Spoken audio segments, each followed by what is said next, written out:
How to cancel LinkedIn Premium free trial. So if you want to cancel LinkedIn Premium free trial, then what you need to do is first make sure that you have a stable internet connection.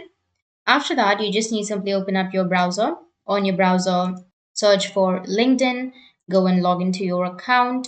After logging in, go with the top right, which has that me section, and from here you need to go with premium option. So in my case, I don't have any premiums right now, but if you've taken any premiums or if you have any subscriptions, then you will have an option of premium feature. So you need to click on the premium feature.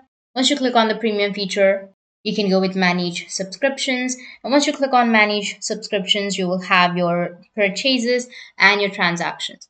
And once you go with your transactions section, on the right side, you will have three dots. You need to tap on the three dots and you need to download the receipt. And on the left side, you will have 4 to 5 options. You can simply go with the purchases section.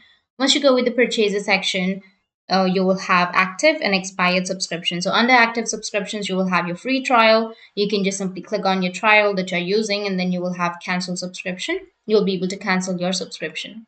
That's how you can cancel your LinkedIn Premium free trial. And if you have any questions, feel free to comment below. Thanks for watching.